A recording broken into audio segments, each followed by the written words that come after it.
시편 80편은 탄식과 호소의 공동체 시, 공동체 노래입니다. 이스라엘을 애굽에서부터 구원하신 하나님께서 이제 그 이스라엘을 다시 이방에게 내어주시는 그런 심판이 일어났습니다.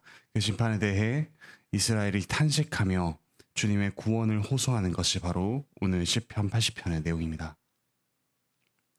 먼저 1절부터 3절에서 목자 되신 하나님께 구원을 호소합니다. 목자 되신 하나님께서 그분의 백성의 부르짖음에 응답하지 않으십니다. 여기서 하나님은 그룹 천사들 사이에 앉으신 분이라고 표현합니다. 그룹 천사들 사이에 앉으신 분은 곧 만물을 주관하시는 하나님을 가리키는 표현입니다. 그런데 그분이 더 이상 백성에게 빛을 비추지 않으십니다. 그래서 그분께 그 얼굴빛을 우리에게 비추어 주십시오 라고 구합니다. 그 얼굴빛을 비추사 에브라임과 베냐민과 므낫세 지파를 도와주시옵소서, 구원하여 주시옵소서라고 합니다. 이 세 지파는 북이스라엘을 대표하는 지파들입니다. 아마도 이 시는 BC 722년에 이스라엘이 아시리아에 멸망당하는 것과 관련해서 하나님께 호소하는 그 호소시, 탄식시인 것 같습니다. 이스라엘이 언약의 말씀을 어겼을 때 하나님께서는 그들을 다른 나라의 포로로 끌려가게 하셨습니다. 거기에서 그들은 여러 가지의 조롱을 받습니다. 애굽에서 건짐을 받은 너희가 지금 이 꼴이 무엇이냐? 너희 하나님이 어디 있느냐? 그때 이 구약의 교회는 단순히 정치적으로 해방되는 것을 구한 것이 아니라 하나님의 얼굴빛을 구합니다. 곧 하나님과의 관계를 회복하는 것을 그들의 가장 큰 소원으로 삼고 있습니다. 여기서 우리를 돌이키시고라는 말은 직접적으로는 그들을 포로에서 이제 그들의 원래 나라로, 그들의 원래 영토로 다시 돌이켜 주십시오라는 호소입니다. 그와 동시에 그들의 완악한 마음, 그들이 포로로 끌려가게 된 원인인 그 완악한 마음을 저희는 할 수 없으니 하나님께서 돌이켜 주십시오라고 구하는 의미가 담기기도 합니다. 이어서 4절부터 7절에서는 하나님을 만군의 여호와라고 부릅니다. 곧 천사, 그 천군 천사를 거느리시는 전능하신 하나님께 구하는 노래입니다. 그 여호와께서 자기 백성의 기도를 듣지 않고 오히려 진노하시는 것을 탄식합니다. 그 이유는 그들이 여호와의 말씀에 순종하지 않고 우상을 숭배하는 마음으로 기도했기 때문입니다. 하나님을 마치 우상을 대하듯이 대했기 때문이죠. 과거 하나님께서 광야에서 이스라엘에게 그들이 듣지도 보지도 못했던 그 놀라운 양식을 주셨습니다. 그리고 바위에서 나온 물을 마시게 하셨습니다. 하지만 지금은 그 일용할 양식 대신에 오직 눈물의 양식만을 먹을 뿐입니다. 그 어려움이 계속해서 지속되고 바벨론 포로에서 그랬던 것처럼 70년이나 고난을 겪습니다. 그들의 이웃들이 그들을 원수로 대하며 그들과 다투고 그들을 조롱합니다. 바로 그때에 성도들은 만군의 하나님을 부릅니다. 원수를 물리쳐달라는 그런 간구가 아닙니다. 우상 숭배하듯이 기도했던 자신들이 죄를 회개하고 하나님께 돌아오게 해달라고 가장 큰 원수이자 가장 큰 어려움인 그 죄의 문제를 해결해달라고 하나님께 간구합니다. 하나님께서 우리의 마음을 돌이키시고 그분의 얼굴빛을 비추어 주시는 것이 바로 구원입니다. 이와 같은 영적 회복이 먼저 있어야지만 하나님 나라에서 노예 신분에서 벗어나야지만 그것이 참된 구원이라고 할 수 있습니다. 이어서 8절부터 19절에서는 하나님을 포도원 주인으로 부르며 호소합니다. 하나님께서는 이스라엘을 포도나무처럼 애굽에서 빼내어 그 척박한, 비옥해 보이지만 그들을 말라 죽이게 하는 그 애굽에서 건져내시어 가나안 땅에 심으셨습니다. 하나님께서 땅을 고르게 만드셔서 뿌리가 깊이 박히고 또 산들을 덮을 만큼 크고 넓게 자랐다고 합니다. 포도가지가 사방으로 뻗어나간 그런 그림을 그립니다. 여기서 하나님의 백향목 이라는 것은 곧 큰 백향목이라는 뜻입니다. 레바논을 암시하죠. 바다는 지중해, 그리고 강이라는 말은 북쪽의 유프라테스 강을 가리키는 것 같습니다. 이스라엘이 이와 같이 레바논과 또 북쪽과 곳곳으로 뻗쳐 나감으로써 하나님께서 아브라함에게 주신 그 언약이 성취됩니다. 실제로 다윗 왕과 솔로몬 왕 시대의 영토는 이와 같이 아주 넓어졌습니다. 그런데 하나님께서 그 포도원에 담을 허셨다고 합니다. 지나가는 자들이 그 포도를 따먹게 하셨습니다. 수풀의 돼지가 포도나무의 뿌리까지 파헤쳐서 나무를 쓰러뜨리고 들짐승들이 나와서 그 남은 것을 먹어치우게 하셨습니다. 돼지는 당시에 부정한 짐승으로서 이방을 상징합니다. 아수르 또는 바벨론 등 큰 제국이 이스라엘을 공격하여 넘어뜨리니 에돔과 같은 주변의 나라들이 유다의 남은 것을 쓸어가는 그런 장면을 그림처럼 그립니다. 그런데 왜 이 포도원 주인이 그 자신의 포도원을 헐어버렸겠습니까? 이 시에 나오지 않는 것이 포도 열매입니다. 포도나무가 열매를 맺지 않았기 때문입니다. 이 나무는 아주 깊이 뿌리를 내리고 또 크게 자랐습니다.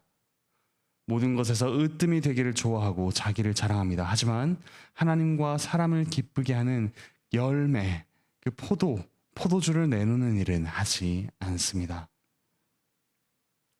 이제 19절에서 세 번째로 우리를 돌이키시고 주의 얼굴빛을 비추어 주십시오라고 간구합니다. 14절에서 만군의 하나님께서 우리에게 돌아와 주시기를 간구합니다. 백성과 나누는 기쁨과 즐거움의 교제를 회복해 주시도록 기도합니다.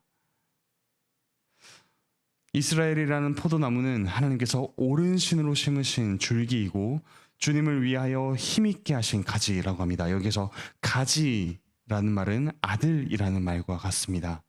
하나님께서는 열매 없는 포도나무를 불로 사르셨습니다. 외적인 화려함만을 추구하며 교만한 그 북이스라엘과 남유다가 아시리아와 바벨론에 철저히 진멸되고 포로로 끌려갑니다. 여기서 주의 면책은 그분의 얼굴이 주는 책망을 뜻합니다. 그분의 얼굴이 생명의 빛을 비추는 대신 그 얼굴에서 책망이 나왔습니다. 이 상황에서 시인 그리고 이 시인이 속한 이스라엘 공동체는 기도합니다. 17절에서 인자고 사람의 아들이라는 말은 이스라엘을 가리킬 뿐만 아니라 또한 왕을 가리키기도 합니다. 오른쪽에 있는 사람이라는 말은 역시 왕을 가리킵니다. 15절은 하나님께서 심은 아들 가지인 이스라엘 백성을 회복시키기 위해 또 다른 아들 왕을 달라고 기도합니다. 곧 메시아를 소망하는 기도입니다. 18절에서는 이제 주님을 떠나지 않고 영원히 찬송할 것을 다짐합니다. 백성이 스스로는 할 수 없지만 주님께서 그들을 다시 살게 하시면 영원히 주님을 찬송하는 복을 누릴 것이다. 그 복된 상태에 머물 것이다 라며 기대합니다. 이를 위해 능력의 여호와께서 백성인 그들을 그분께 돌아오게 하시고 얼굴빛을 비추시며 그 빛 가운데 구원의 은혜를 베풀어 달라고 기도합니다. 사랑하는 형제자매 여러분, 우리는 하나님의 놀라운 은혜로 그리고 그분의 놀라운 능력으로 구원받았습니다.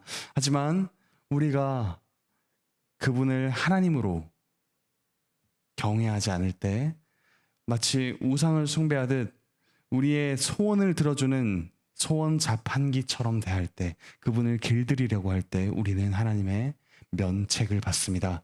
이스라엘 백성은 아주 호되게 그와 같은 면책을 겪었습니다. 이제 우리가 경험하는 모든 어려운 일들이 하나님의 면책은 아닐 수 있지만 그 어려운 일을 당할 때 우리가 먼저는 우리의 죄를 돌아보고 하나님께 회개해야 합니다. 또한 우리의 구원은 우리가 바라는 어떤 이 세상에서의 일들이 일어나는 것이 아니라 하나님께서 우리에게 그분의 얼굴빛을 비추어 주시고 하나님과 교제하는 기쁨을 회복하는 것입니다. 이를 위해 예수 그리스도께서 이 땅에 오셨습니다. 그분은 그 누구보다 영원히 그리고 온전하게 하나님 아버지와 얼굴과 얼굴을 마주하는 그 깊은 교제를 누리시던 분입니다. 그런데 그분이 우리를 구원하기 위해 하나님의 얼굴빛을 보지 못하셨습니다. 십자가에서 온 세상이 깜깜해지고 하나님의 저주를 그리스도께서 받으셨습니다. 그 결과 이제 우리가 그리스도 안에 나타난 하나님의 영광의 광채를 보게 됩니다. 우리를 사랑하시고 우리를 구원하시며 우리를 회복하시는 하나님을 어디서 발견하냐면 그 십자가에서 아들을 외면하신 그 예수 그리스도께 그 얼굴에서 발견합니다. 십자가에서 하나님의 얼굴빛을 마주합니다. 이제 우리는 하나님을 바라봅니다. 우리를 비추시는 하나님의 얼굴빛을 봅니다. 그와 같은 하나님과의 교제 속에서 날마다 우리가 겪는 고난과 기쁨, 그 모든 삶의 정황 속에서 하나님과 교제하며 복되게 오늘 하루를 평생을 살아가는 우리 모두가 되기를 바라고 축복합니다. 기도합시다. 하늘에 계신 우리 아버지 하나님, 참으로 감사드립니다. 하나님께서 저희에게 베푸신 은혜는 참으로 놀랍지만 저희는 그 은혜를 저버리고 하나님을 다른 우상처럼 대할 때가 얼마나 많은지요. 그러나 이런 저희를 불쌍히 여기시고 그 아들 예수 그리스도를 보내사 구원하여 주시니 저희에게 얼굴빛을 비추어 주시니 참으로 감사드립니다. 하나님의 얼굴빛을 구하며 날마다 하나님과 교제하는 기쁨으로 살아가게 하여 주시옵소서. 저희는 할 수 없사오니 저희의 마음을 돌이켜 주시고 또한 돌이킨 마음을 저희가 내버려 두지 않고 그 마음을 굳게 붙잡아 하나님과 늘 교제하며 하나님과 가까이 지내는 저희가 될 수 있도록 주께서 은혜 내려 주시옵소서. 뭔가 마음의 아픔을 겪는 이들 주께서 회복시켜 주시옵소서. 가정과 직장과 학교에서 주님의 얼굴빛을 구하며 주님과 교제하며 믿음의 씨름을 감당하는 우리 모든 형제자매 될 수 있도록 주께서 은혜 내려 주시옵소서. 감사드리며 예수 그리스도의 이름으로 기도합니다. 아멘.